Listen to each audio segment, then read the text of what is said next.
साथियों नमस्कार। पटना बिहार से मैं अमिताभ कुमार दास, आईपीएस 94 बैच, और आप देख रहे हैं मेरा अपना यूट्यूब चैनल दास बोले बिंदास। क्योंकि जब बुज़दिलों ने मुंह में दही जमा लिया हो तो दास का बिंदास बोलना जरूरी हो जाता है। साथियों, अररिया से खबर आ रही है कि अपराधियों ने एक पुलिस अधिकारी का खून कर दिया है। शहीद पुलिस अधिकारी का नाम है राजीव रंजन, और ये वीडियो आप आखिर तक दिल थाम कर देखिए। साथियों, आप जानते हैं बिहार में एक जिला है अररिया, जो सीमांचल क्षेत्र में पड़ता है। सीमांचल में 4 जिले हैं: पूर्णिया, अररिया, कटिहार और किशनगंज। मैं खुद किशनगंज जिले का एसपी रह चुका हूं। और ये क्षेत्र सीमांचल इसलिए कहलाता है क्योंकि बंगाल और नेपाल की सीमा से लगा हुआ है। तो साथियों, इसी अररिया जिले में एक थाना है फुलकाहा। कल यानी 12 मार्च को फुलकाहा थाना को यह सूचना मिली कि उस क्षेत्र का एक बड़ा क्रिमिनल, जिसका नाम है अनमोल यादव, वो फुलकाहा बाजार में घूम रहा है, देखा गया है।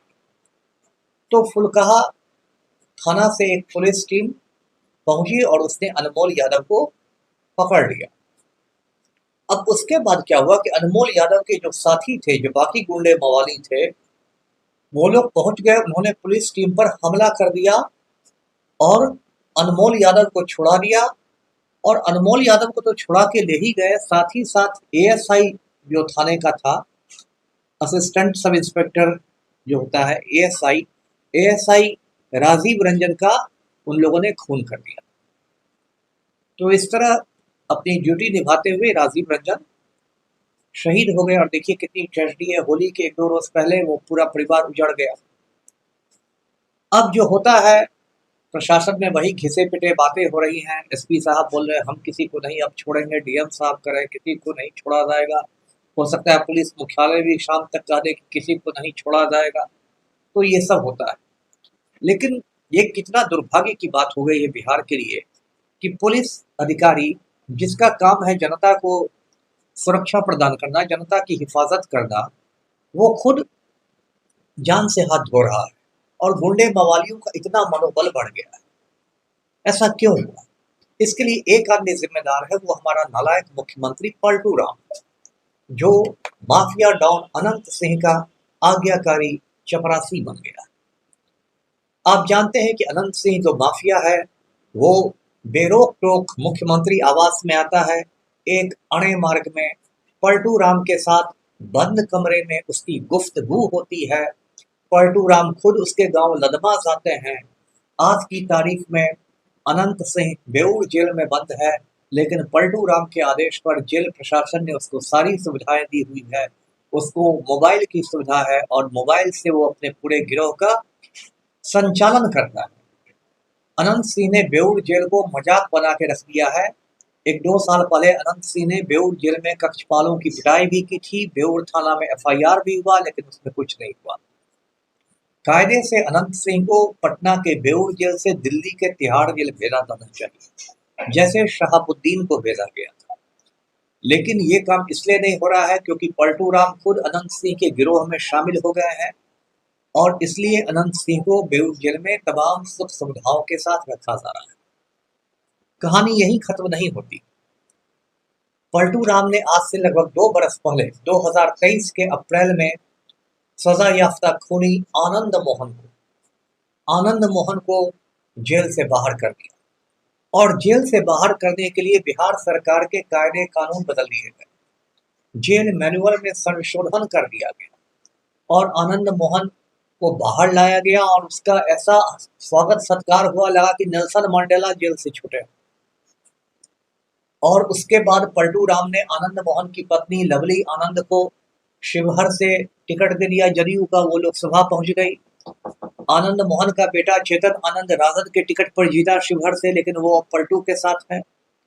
अब पलटू राम जाके चूड़ा दही खाते हैं आनंद मोहन के साथ।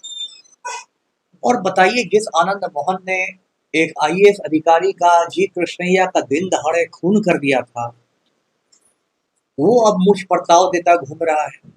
और बिहार के आईएएस और आईपीएस जो है वो मर्दाना कमजोरी के शिकार हो गए हैं। इतने ज्यादा नपुंसक, इतने ज्यादा नामर्द, कायर और बुज़दिल, उनकी औकात नहीं है किसी माफिया पर हाथ डालने की। जैसे आनंद मोहन एक आईएएस का हत्यारा है, तो उसकी रिहाई का विरोध आईएएस एसोसिएशन को करना चाहिए था।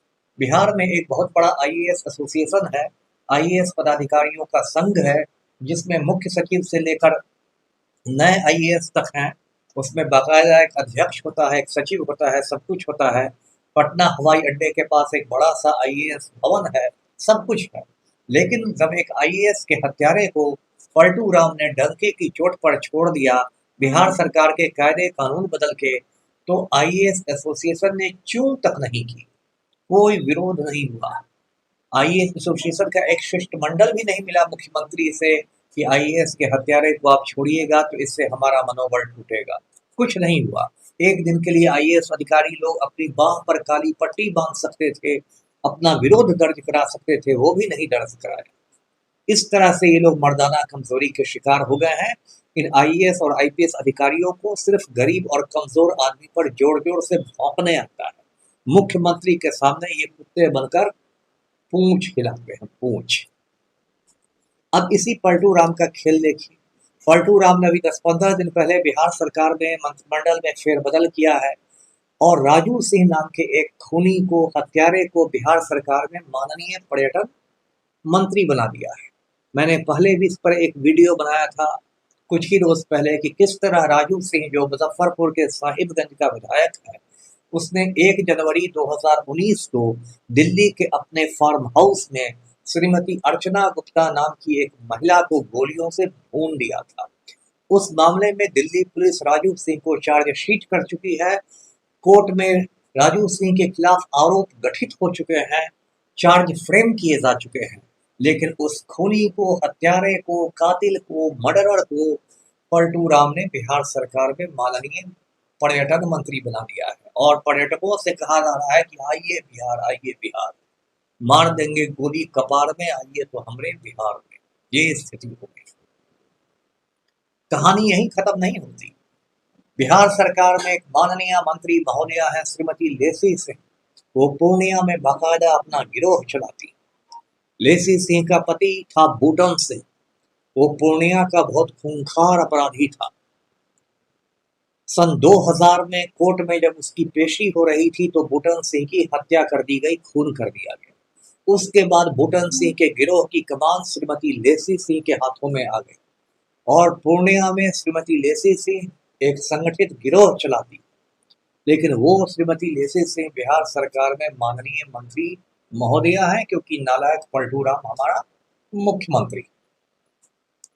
साथियों, कहानी यहीं पर नहीं खत्म होती। एक तस्वीर में और आपको दिखा दूं। ये सुनील पांडे है। ये वरिष्ठ राम भक्त है, भाजपा का बड़ा नेता है। इसे भाजपा में बहुत धूमधाम से कुछ महीने पहले शामिल किया गया। भाजपा के जो प्रदेश अध्यक्ष हैं दिलीप जायसवाल, खुद उन्होंने इसको शामिल किया। सुनील पांडे का बेटा विशाल प्रशांत तराड़ी से भाजपा का विधायक है, बीजेपी का एमएलए है। ये सुनील पांडे बिहार का बहुत खूंखार क्रिमिनल है। आप देख रहे हैं इसके हाथ में AK-47 राइफल है, AK-47, जो कि एक प्रतिबंधित हथियार है। कोई व्यक्ति इस हथियार को नहीं रख सकता। फिल्म अभिनेता संजय दत्त के पास AK-56 मिला था तो मुन्ना भाई 4 साल जेल में रहे थे। लेकिन चूंकि बिहार के आईएएस और आईपीएस मर्दाना कमजोरी के शिकार हो चुके हैं, किसी की औकात नहीं है सुनील पांडे के ठिकानों पर रेड करने की, सुनील पांडे के ठिकानों पर छापा मार के AK-47 को जब्त कर देगी। सिर्फ जीरो टॉलरेंस की बात होती है, डिजिटल पुलिसिंग की बात होती है कि अब केस डायरी लैपटॉप पर लिखी जाएगी और सुनील पांडे का नाम सुन के इन लोग को सुसु हो जाता है। तो साथियों, ये बिहार की हालात है। बिहार के हालात ऐसे बिगड़ गए हैं कि अब आईपीएस अधिकारियों ने इस्तीफा देना शुरू कर दिया है। पिछले कुछ महीनों में बिहार के 2 आईपीएस अधिकारियों ने इस्तीफा दिया है। एक का नाम है शिवदीप लांडे, एक का नाम है काम्या मिश्रा। शिवदीप लांडे 2006 बैच के आईपीएस हैं, पूर्णिया के आईसी हैं। इन्होंने इस्तीफा दे दिया, इनका इस्तीफा मंजूर भी हो गया है। काम्या मिश्रा 2019 बैच की आईपीएस हैं, दरभंगा की ग्रामीण एसपी थी। उनका इस्तीफा अभी लंबित है, पेंडिंग है, लेकिन वो बिहार छोड़कर उड़ीसा जा चुकी है, मयूरभंज जा चुकी है। क्योंकि जब मुख्यमंत्री ही अनंत सिंह का चपरासी बन जाए जब मुख्यमंत्री ही माफिया के जूते साफ करने लगे तो ईमानदार आईपीएस अधिकारी कैसे ड्यूटी करेंगे। तो साथियों, मैं अररिया के शहीद एएसआई राजीव रंजन को सैल्यूट करता हूं। उसने अपने कर्तव्य की बलिवेदी पर अपनी जान न्यौछावर की और मुख्यमंत्री पलटू राम पर लानत भेजता हूं कि पलटू राम में शर्म हया बाकी हो तो चुल्लू भर पानी में डूब मरे। वीडियो को लाइक करें, शेयर करें, चैनल को सब्सक्राइब कीजिए। धन्यवाद। जय हिंद।